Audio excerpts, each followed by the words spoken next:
Part 1, The Draconian Pride. The galaxy had been quiet for 300 years, not the good kind of quiet where people lived in peace and happiness. It was the quiet that came from fear. The Draconian Empire ruled over 60 star systems, and every species knew what happened to those who challenged them. The Draconians were reptilian warriors, standing nearly 8 feet tall with scales that could deflect small arms fire.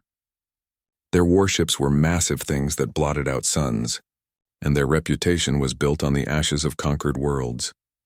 Commander Taimin stood on the observation deck of Luna Base, staring out at Earth below.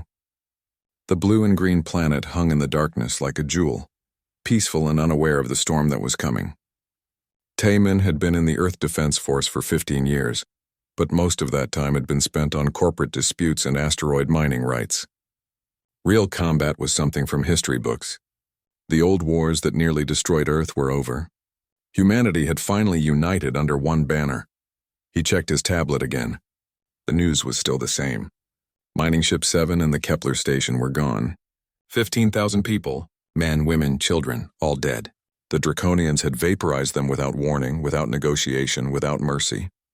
The mining ship had accidentally crossed into Draconian territory. An honest mistake. A navigation error. But the Draconians did not care about mistakes. Dr. Haiwan walked up beside him. She was the chief xenobiologist at the First Contact Institute, one of the smartest people Taimin had ever met.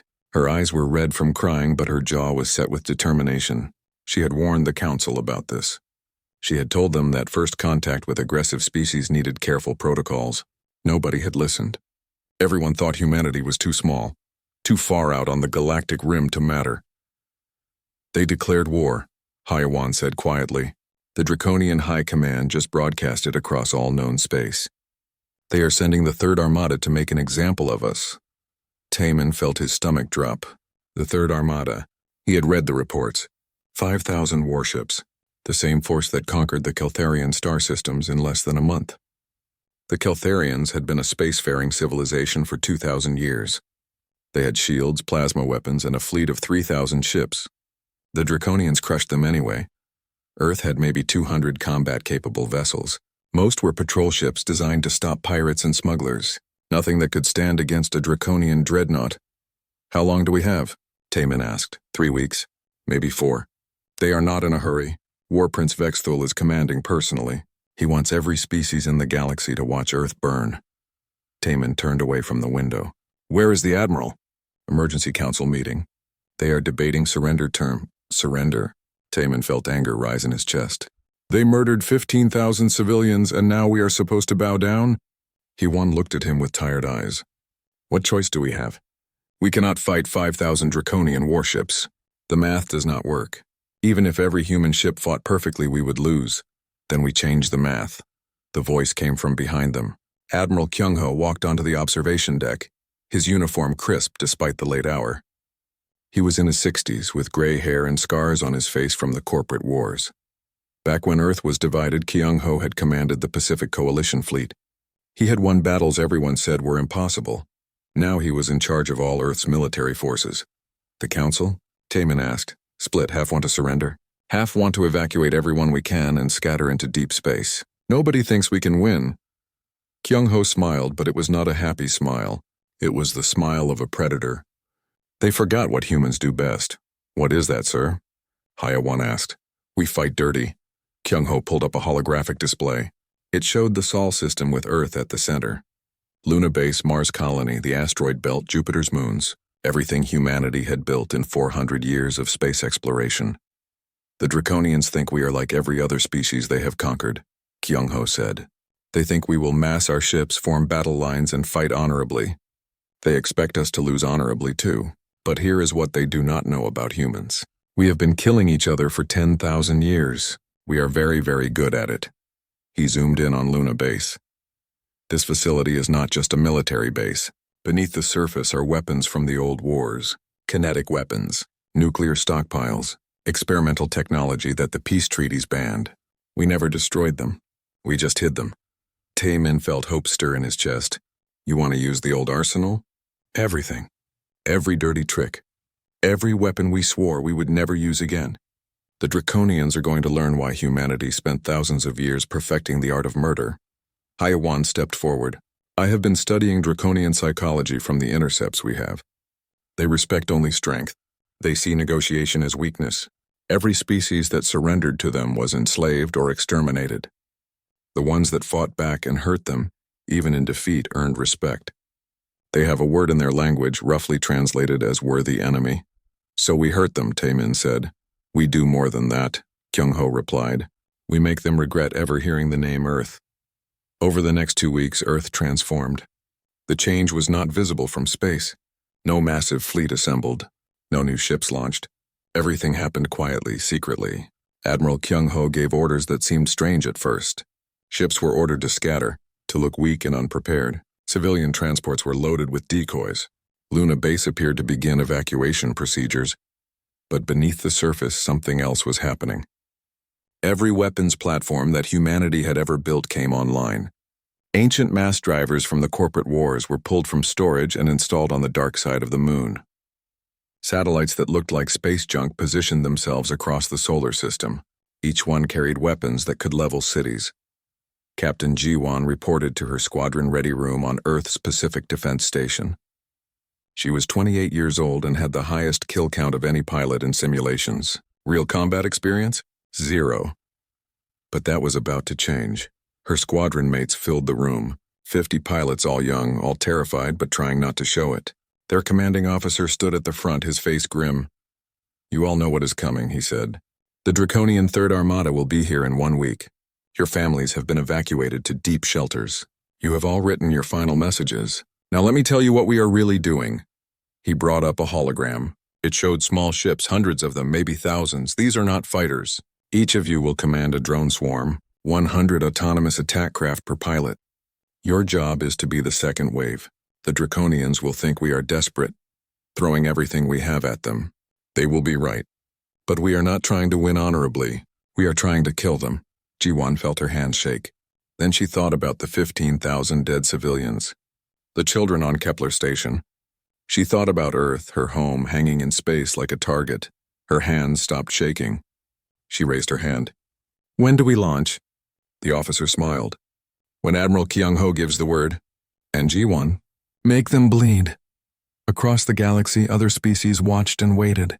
The Skyborn Collective, graceful bird-like beings who had lost colonies to the Draconians, monitored long-range sensors. The Luminae, crystalline entities who communicated through light, calculated probabilities. The Deephold Federation, aquatic creatures from high-pressure worlds, remembered their own defeats. They all expected the same outcome. Earth would fall. Humanity would become another cautionary tale. Another species that thought they could stand against the Draconian Empire and learned the price of pride. But in the command center beneath Earth's surface, Commander Taemin watched the tactical displays and smiled. The Draconians were coming. War Prince Vextal was leading 5,000 ships to destroy humanity's homeworld. They had no idea what was waiting for them. They thought Earth was prey. They were about to learn that Earth had never been prey. Humanity had clawed its way to the top of the food chain on a death world, fighting every step of the way. They had survived ice ages, plagues, and nuclear war. And now, finally, the galaxy was about to meet humanity at its absolute worst. Taemin pulled up the final attack plan. Every weapon, every tactic, everything humanity had learned from 10,000 years of warfare.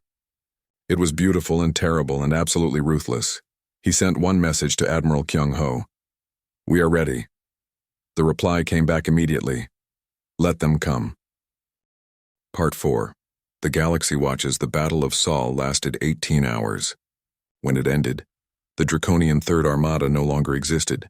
Of 5,000 warships, fewer than 300 remained, and most of those were crippled beyond repair. They drifted in the darkness, life support failing, crews dying. The space around Earth was filled with debris, thousands of pieces of metal that had once been mighty ships of conquest. Human forces showed no mercy. Every Draconian vessel was targeted, every escape pod tracked and intercepted. The orders from Admiral Kyung-ho had been clear and brutal. No survivors who could return home to report. The Draconians would know Earth had won, but they would not know how. Let them fear the unknown. Commander Taemin stood in his command center and felt nothing. Not satisfaction, not guilt, not triumph. Just emptiness. 15,000 civilians had started this war with their deaths. Now perhaps 1 million Draconians were dead in return. The mathematics of revenge did not make him feel better. But it made Earth safe, and that was all that mattered. Captain G1 guided her damaged ship back to Luna Base. Her cockpit was full of alarms, warning her about systems failing one by one. But she was alive. Most of her squadron had survived. Against the most powerful fleet in the galaxy, humanity had won. She thought about her brother Dong Hyun and smiled. She would get to see him again after all. Dr. Haiwan worked in the communications center, coordinating with the teams documenting the battle. Every moment had been recorded from multiple angles. The footage was being compiled, edited, and prepared for broadcast. Not propaganda, just raw evidence. The galaxy needed to see what happened when you threatened Earth. War Prince Vexthul floated in the wreckage of his command deck. His flagship was dead, power gone, systems offline. Most of his crew had already suffocated when life support failed. He wore a ceremonial suit that could sustain him for a few more hours. But then he too would join the dead. He activated his personal recorder, the one that would transmit his final words back to the Draconian homeworld. "I am War Prince Vexthul, commander of the Third Armada," he said. His voice was steady despite his failure. "We have been defeated completely, utterly. The humans are not what we believed. They are not weak. They are not honorable. They are something far worse. They are clever and ruthless, and they fight like demons. If the Empire faces Earth again, we will lose. This is my final assessment. This is my warning." He ended the recording and waited for death. Around him, the wreckage of his armada drifted in silence. Across the galaxy, other species watched the footage as it arrived through long-range communications. The battle had been broadcast in real time to dozens of civilizations. Now the full documentation arrived, showing every brutal moment of Earth's victory. The Skyborn Collective gathered in their crystal spires, their feathered bodies trembling with shock. They had lost 3 colonies to the Draconians and never struck back, too afraid of total annihilation. Now they watched a species barely 4 centuries into space travel completely destroy the force that had conquered them. The debate in their council chambers was fierce. Some called for reaching out to Earth, forming an alliance. Others argued that any species this violent was as dangerous as the Draconians.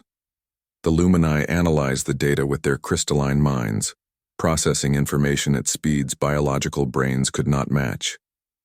Their calculations were troubling. Earth's population was relatively small, only 12 billion, but their technological advancement was irregular, with enormous capability in military applications while lacking in other areas. It suggested a species that had focused heavily on the science of war. The Lumini concluded that humanity was a species that should be approached carefully, respectfully, and perhaps feared. The Deephold Federation watched from their underwater cities and remembered. 50 years ago, they had fought the Draconians with honor and courage. They had formed beautiful battle lines, fought with dignity, and lost with grace. The Draconians had respected them for it, even as they conquered Deephold worlds. But respect did not stop conquest. Watching Earth fight dirty, fight mean, and win completely, they understood something important. Honor was a luxury. Survival was everything. In the throne room of the Draconian homeworld, Empress Shalrex received the news in silence. Her scales had darkened with age, but her mind remained sharp. She watched the footage of her Third Armada's destruction 3 times, carefully studying every human tactic. When her war council demanded immediate retaliation, she raised one clawed hand for silence. "This species has done what no other has done in 3 centuries, she said quietly. "They have not just defeated our forces, they have annihilated them. Every ship, every warrior, gone. And they did it defending their homeworld using weapons we did not know existed and tactics we have never seen. What does this tell us? It tells us we underestimated them," one of her generals said. "It will not happen again. We will send the First and Second Armadas, 10,000 ships. We will crush them properly this time. Will we?" The Empress fixed the general with her golden eyes. They destroyed 5,000 ships with perhaps 200 of their own, plus weapons hidden throughout their system. "What makes you think 10,000 ships will fare better?" "They are clever, General. They planned this. They wanted us to attack. It was a trap and we walked into it perfectly." The War Council fell silent. The Empress continued, "We will respond, but not yet. First, we gather intelligence. We learn how they fight. We discover their weaknesses, and we consider that perhaps Earth has earned something we rarely grant. What is that, Empress? Another general asked. Respect and distance. Sometimes the wisest conquest is the one you do not attempt. On Earth, the celebrations were muted. People understood they had won, but the cost was clear. The orbital space was full of debris that would take years to clear. Several human ships had been destroyed, with crews totaling nearly 2,000. Mining colonies and stations across the system had taken damage from stray fire. The victory was real, but it was not clean. Admiral Kyung-ho addressed the United Earth Council from Luna Base. His image was broadcast to every home, every screen, every device. He looked tired but steady. People of Earth, he began, we have survived. The Draconian Third Armada came to destroy us, and we destroyed them instead. But this is not the end. This is the beginning.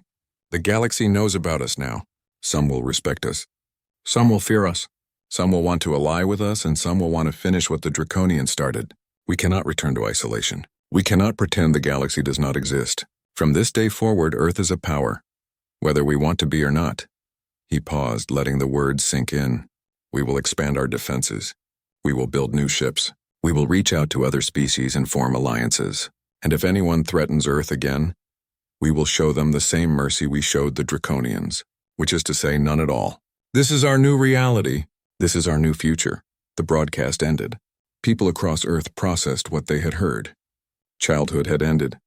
Humanity was no longer a species that could hide on the edge of the galaxy, hoping to be ignored. They were players now, ready or not. Commander Taemin received new orders. He was promoted to admiral and given command of the First Contact Fleet, a task force that would begin exploring Draconian space, not as conquerors but as liberators. Many species lived under Draconian rule against their will. Earth would offer them an alternative. Captain Ji-won volunteered for the mission immediately. When asked why she wanted to continue fighting, she just smiled. Because someone has to, and I'm good at it. Dr. Hai-won established the new Interspecies Research Institute, tasked with studying every species in the galaxy. Understanding was the first step to survival. She threw herself into the work, analyzing intercepted communications, studying biological samples from the wreckage, learning everything she could about the species beyond Earth. 3 months after the battle, the First Contact Fleet prepared to depart. 20 ships, not many but enough. They were the best Earth could build, incorporating every lesson from the recent battle. Admiral Taemin stood on the bridge of his flagship and looked at Earth one last time. It hung in space, blue and beautiful and safe. For now. He gave the order, and the fleet jumped into faster-than-light travel, heading toward Draconian space. They would free the conquered, challenge the oppressors, and plant Earth's flag firmly in the galactic community. Not as supplicants hoping for acceptance, but as equals demanding respect. Behind them, Earth's orbital defenses remained active, watching the stars for threats. Luna Base continued to build weapons, preparing for the next war that would surely come. Humanity had learned its lesson well. Peace came through strength. Safety came through readiness. Survival came through the willingness to do whatever was necessary. Part 2. The trap is set. The Draconian Third Armada dropped out of faster-than-light travel at the edge of the Sol system like a swarm of metal locusts. 5,000 warships, each one larger than anything humanity had ever built. Their hulls were dark red, the color of dried blood, and covered in symbols that marked victories across 300 years of conquest. At the center of the formation was the flagship, the Devourer of Worlds, a massive dreadnought that could crack planets. War Prince Vexthul stood on the command deck, his scales gleaming under the harsh lights. He was 12 feet tall, covered in ceremonial armor that bore the marks of 100 battles. His eyes, golden and cold, watched the tactical display showing the pitiful human defenses. This would not even be a real fight. It would be an execution. Send the broadcast, he ordered. His voice was deep like grinding rocks. Let them hear their doom. The message went out across all frequencies in every human language. War Prince Vexthul's face appeared on every screen, every monitor, every device in human space. Species of Earth, you have trespassed into Draconian territory. You have broken the law of the Empire. For this your world will burn. Your cities will fall. Your children will watch their parents die. And then they will die too. This is the price of defying the Draconian Empire. Let all who watch across the galaxy learn this lesson well. The broadcast ended. Vexthul settled into his command throne, satisfied. Soon the recordings of Earth's destruction would play on every civilized world. Another species would join the long list of the conquered and destroyed. But something felt wrong. The human fleet was scattered, disorganized. Ships fled in every direction like frightened animals. Luna Base appeared to be evacuating. There were no defensive formations, no brave last stands. Just panic. "They are cowards," one of his officers hissed. "They run before we even fire a shot." Vexthul nodded slowly. This made sense. Humans were a young species, barely 3 centuries into space travel. They had no experience with real war. The intercepted communications showed their council begging for mercy, offering to surrender. Some humans were even fighting among themselves about what to do. "Pursue them," Vexthul ordered. "Drive them toward their homeworld. I want them to see Earth in the distance when we end them. It will be more poetic that way." The Armada advanced, moving deeper into the Sol system. They passed the orbit of Neptune, then Uranus. Human ships continued to flee, staying just out of weapons range. A few turned to fight, firing primitive missiles that Draconian shields swatted away like insects. Those ships died quickly, torn apart by plasma beams. On Mars Colony, the remaining human ships seemed to regroup. War Prince Vexthul allowed himself a moment of anticipation. Perhaps the humans would show some courage after all.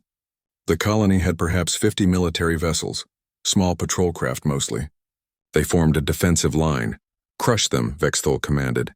The Draconian fleet opened fire, beams of superheated plasma across the distance in seconds. Human shields flickered and failed. Ships exploded in brilliant flashes. The battle, if it could be called that, lasted less than 10 minutes. The human line broke and the survivors scattered again, running toward Earth. Beneath Earth's surface, in a command center that did not officially exist, Commander Taman watched the tactical display. Every move the Draconians made was exactly what he had predicted. Dr. Haiwan stood beside him, her analysis of Draconian battle tactics proving accurate down to the smallest detail. "They are arrogant," she said quietly. "They have never lost." "Not really. Even when they take casualties, they win. It has made them predictable." "Good," Taman replied. He watched as the Draconian fleet moved past Mars, heading deeper into the inner system. They were now past the point of no return. The quantum drives that let them travel faster than light needed space to activate. Too close to a gravity well and the drives would tear their ships apart. The Draconians were committed now. They could only go forward. "Phase 2, Taman ordered. Above him, hidden among the orbital debris and satellite networks, weapons platforms came online. They had been there for weeks disguised as space junk. Old satellite casings filled with warheads. Defunct space stations that were actually missile platforms. Even some asteroids had been hollowed out and fitted with mass drivers. But not yet. Not yet. Let them get closer. Admiral Kyung-ho sat in his own command center on Luna Base. The base had not evacuated. That had been theater. Recordings played on loop to fool Draconian sensors. The real staff was deep underground, protected by meters of rock and steel.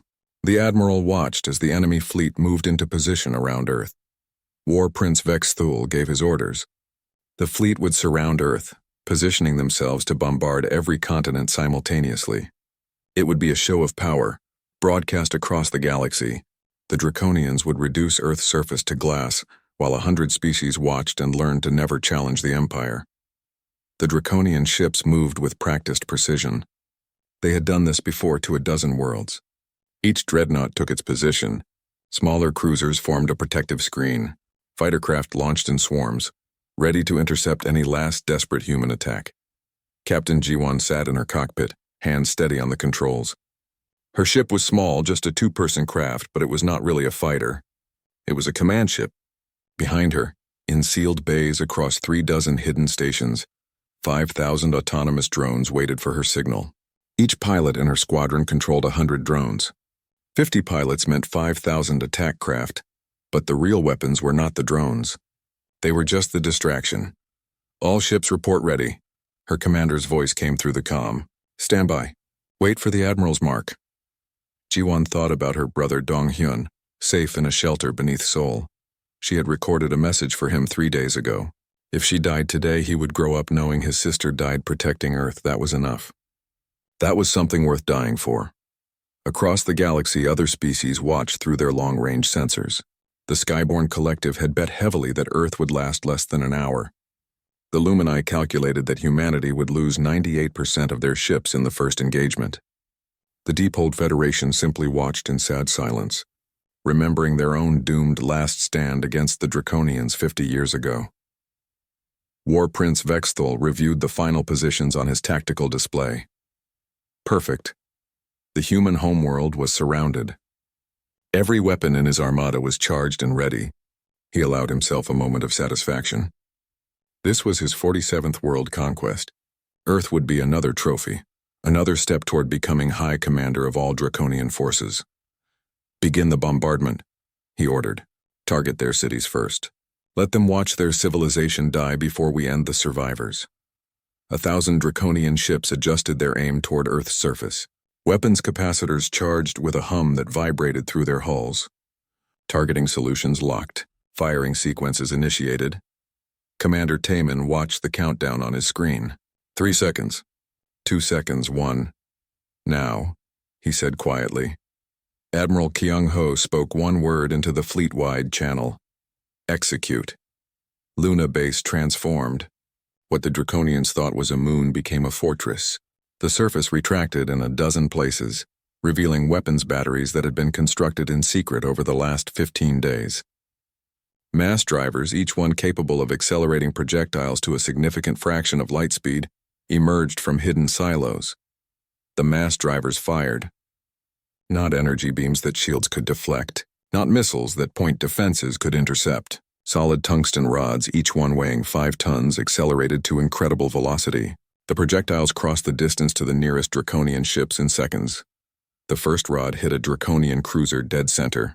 The ship's shields were designed to deflect energy weapons and absorb explosive force.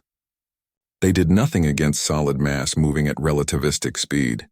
The rod punched through the shield, through the hull, through the entire ship. The cruiser came apart like a toy, internal fusion reactors detonating in a miniature sun. The mass drivers kept firing. 30 platforms, each launching one rod every 5 seconds. The math was simple and brutal. War Prince Vexthul watched in stunned disbelief as his fleet began to die. Ships that had conquered star systems simply ceased to exist, torn apart by weapons that should not have been possible. Return fire, he roared. Destroy that moon. But Luna was small and well protected. Human shields designed after studying Draconian technology flickered to life. More importantly, Luna was now behind Earth from most of the fleet's position. To fire on it, they would have to shoot through their own ships or move out of formation. War Prince Vexthul had been outmaneuvered, and the battle had barely begun. He realized with cold shock that the fleeing human ships, the panicked evacuations, the desperate last stand at Mars, it had all been theater, a performance designed to draw his fleet into the perfect killing position. For the first time in 300 years, a Draconian Armada was in trouble. And the humans had only shown the first of their weapons. In her cockpit, Captain Ji-won heard the order she had been waiting for. Her fingers danced across the controls, and 5,000 attack drones launched into space. The real battle was about to begin. Part 3, Earth Unleashed. The space around Earth erupted into chaos. 5,000 autonomous attack drones swarmed from hidden launch bays, their engines burning bright blue as they accelerated toward the Draconian fleet. Each drone was small, barely larger than a car, packed with explosives and guided by artificial intelligence that had been trained on 10,000 simulated battles. Captain Ji-won guided her swarm with practiced precision. Her neural interface connected directly to the 100 drones under her command, letting her see through their sensors and direct their attacks with thought-speed reflexes. The other 49 pilots did the same. 5,000 individual weapons acting as one coordinated strike force. The Draconian point defenses opened fire. Plasma turrets tracked and destroyed drones by the dozens. But for every drone that died, 5 more slipped through. They crashed into Draconian shields with suicide runs, overloading the protective barriers. Where shields fell, the drones fired armor-piercing rockets into exposed hulls.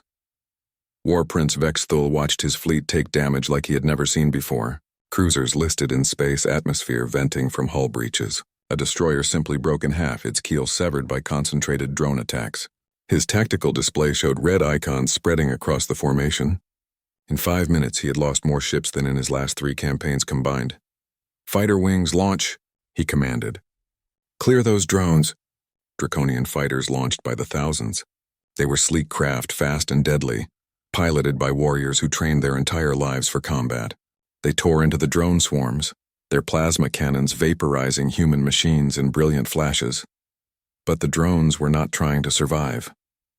They were trying to kill. For every drone destroyed, it took down targeting data with it, data that was instantly shared with every other drone in the network. The swarm learned and adapted in real time. Within minutes, the drones began predicting Draconian fighter movements, setting ambushes, coordinating attacks that overwhelmed even skilled pilots. Commander Taemin watched from his command center and allowed himself a cold smile. The drones were working exactly as designed, but they were just the opening act. The real performance was about to begin. Activate the satellites, he ordered. Across the Sol system, 3,000 stealth satellites came online. They had been placed over the last 2 weeks, small objects that looked like debris on Draconian sensors. Each satellite carried a particle beam weapon, not powerful enough to destroy a ship alone, but deadly when thousands fired in coordination. The satellites fired.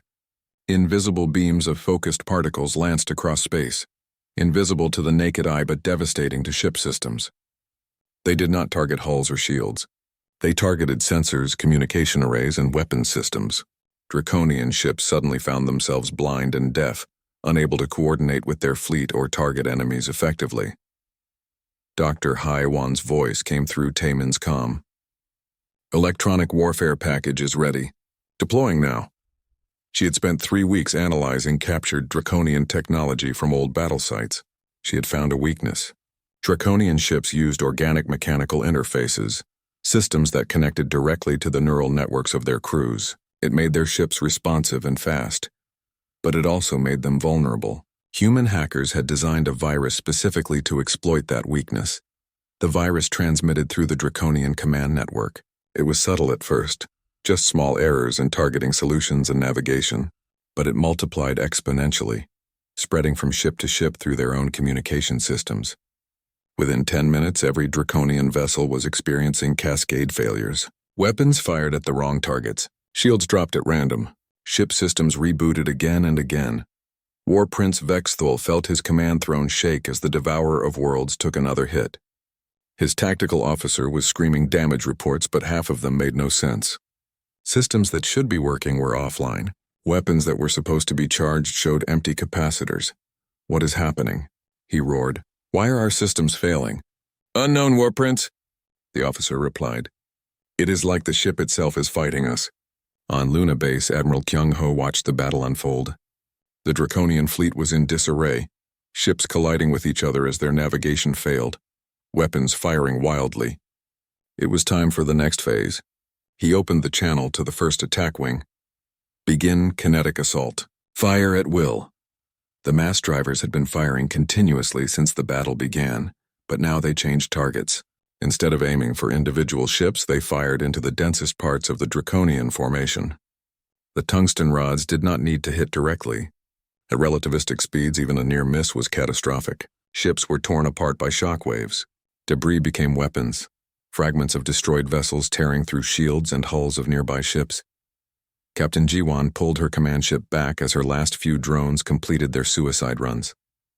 She had lost 87 of her 100 drones, but each one had taken down targeting systems or damaged shields. Now she switched to direct combat. Her command ship was small, but it was fast and heavily armed for its size. She picked a wounded Draconian cruiser and dove toward it, her weapons firing. Her missiles struck the cruiser's damaged shields and penetrated. The warheads were not conventional explosives. They were nanite weapons, millions of microscopic machines that began disassembling the ship's hull at the molecular level. The cruiser's armor simply dissolved, exposing critical systems to vacuum. Across the battlefield, other human ships emerged from hiding.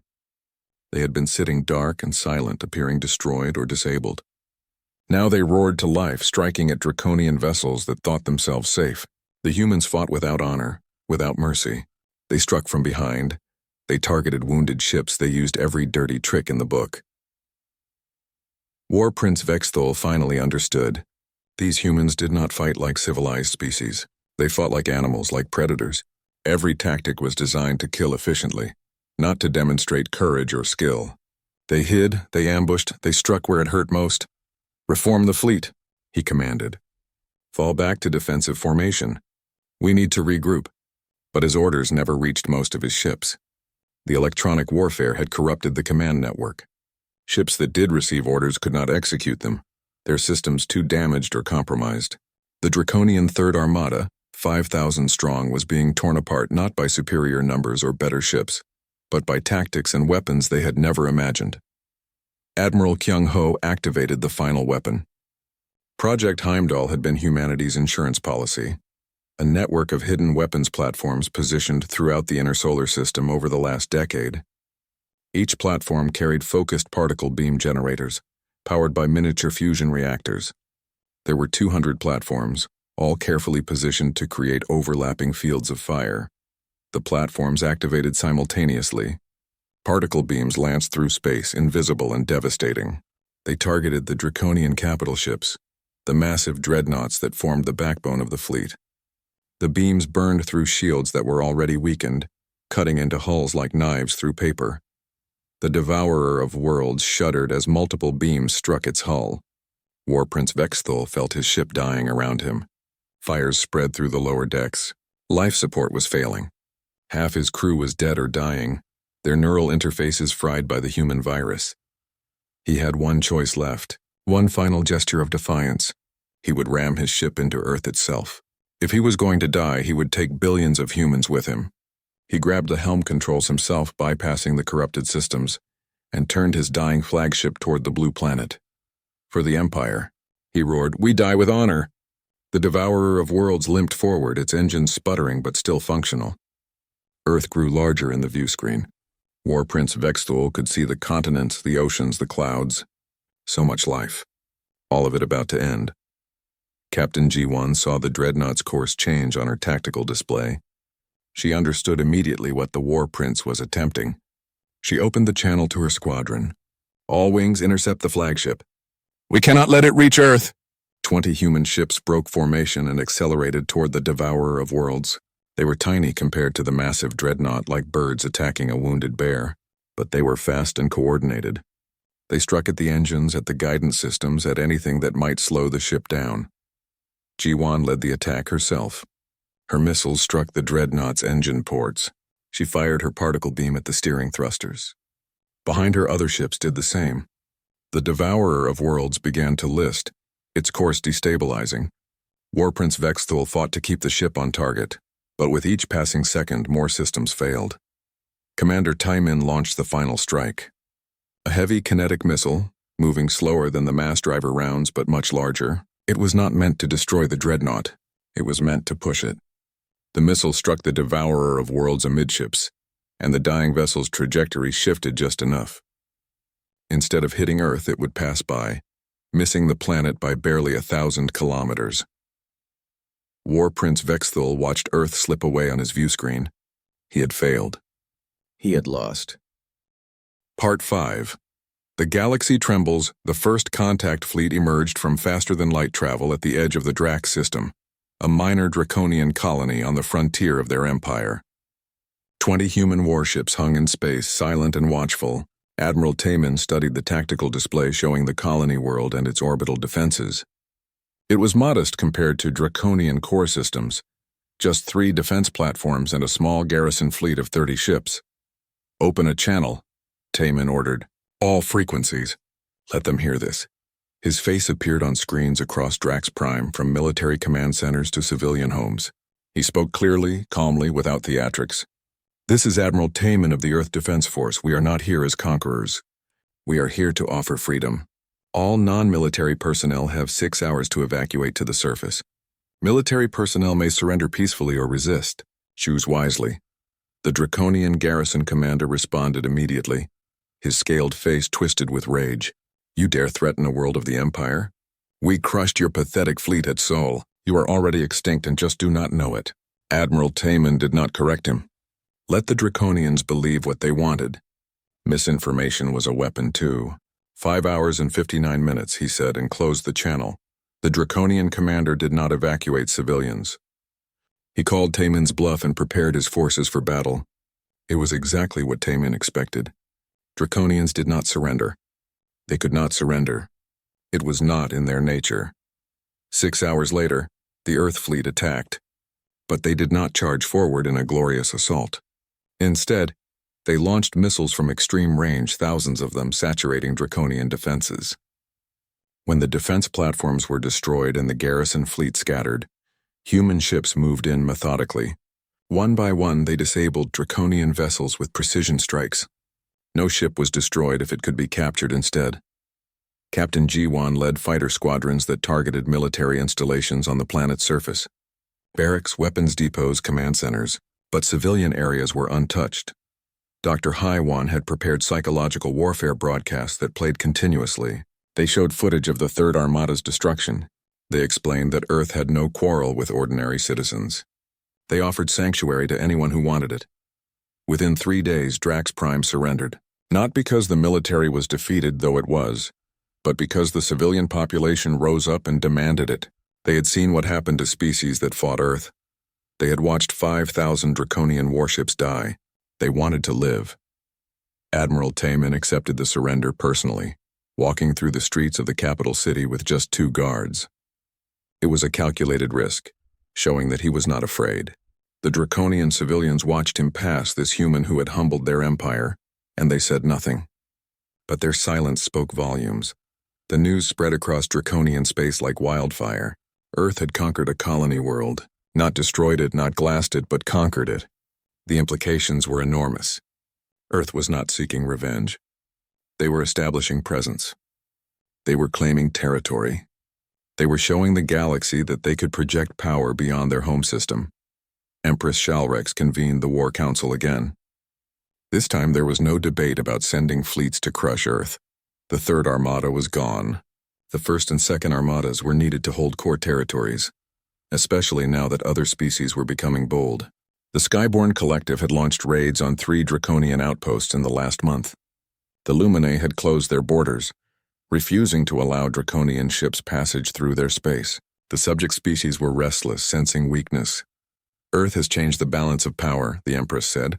For 3 centuries we ruled through fear and strength. Now a single species has shattered that image. The other powers are testing us. They want to see if we will respond. If we divide our forces to attack Earth, we will lose territories elsewhere. If we do nothing, we appear weak. What is the solution? One of her advisors spoke carefully. Perhaps, Empress, we negotiate. Not surrender, but recognition. Earth has proven they can defend themselves. They have proven they can strike at our colonies. What if instead of fighting them, we acknowledge them as a sovereign power, sign a treaty, establish borders? It would cost us nothing we do not already risk losing in war. The Empress considered this. It was practical, logical, and utterly humiliating.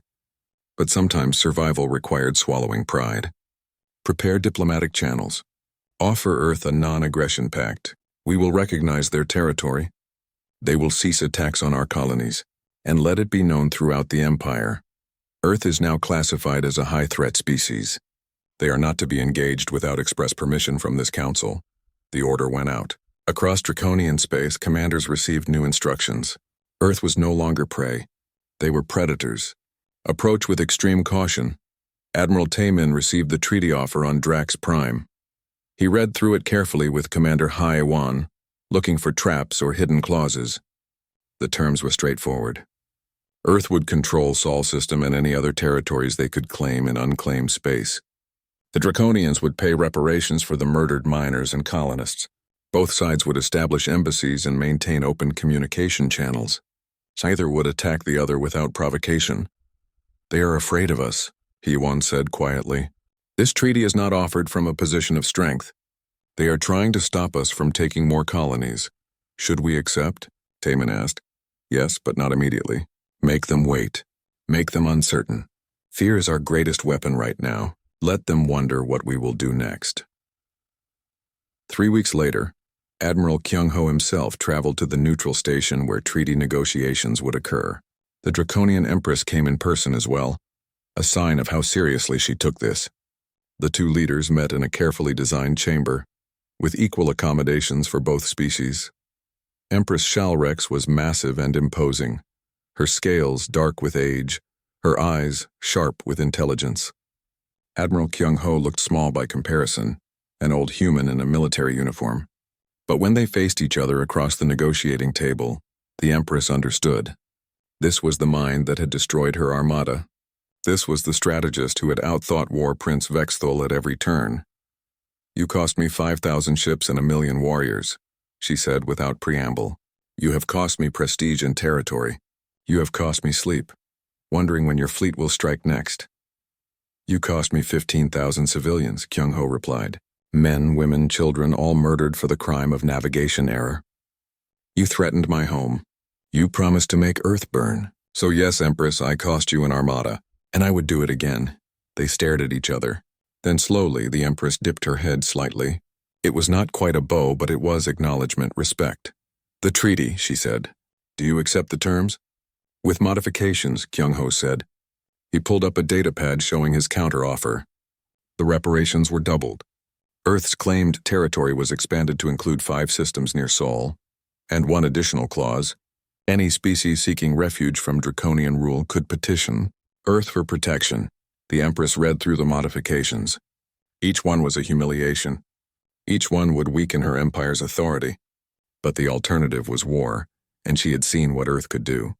She thought about the 10,000 ships of her first and second armadas, wondering if they would be enough, wondering if any number would be enough against these strange, violent, clever humans.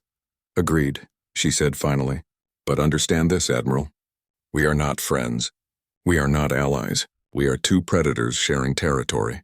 If you break this treaty, if you threaten the Empire again, there will be war. Totalva. We will mobilize every ship, every warrior, every weapon. We will fight until one of our species no longer exists." "Understood," Kyung-ho said. "And understand this, Empress. If you threaten Earth again, if any draconian ship enters Sol system without permission, we will not just destroy your fleets. We will come for your homeworld. We will show you what happens when you truly anger humanity. There will be no mercy. There will be no negotiation. There will only be fire and death and the end of everything you have built." They signed the treaty in silence. 2 species, 2 civilizations bound together by fear and respect in equal measure. The news spread across the galaxy within hours. Earth and the Draconian Empire had ended their war. Not with conquest, but with treaty. Not with surrender, but with mutual recognition. The other species of the galaxy watched and learned. The Skyborn Collective immediately sent ambassadors to Earth seeking alliance. The Luminae proposed trade agreements, offering technology in exchange for military consultation. The Deephold Federation requested defense treaties, hoping Earth would protect them from future threats. Earth considered each request carefully. They were still a young civilization, still learning how to navigate galactic politics, but they had proven one thing beyond doubt: they could fight and win. That changed everything. 6 months after the Battle of Sol, Captain Jiwon stood in a bar on Luna Base. It had become a popular spot, frequented by human soldiers and visiting aliens alike. Skyborn traders drank fermented nectar next to human pilots.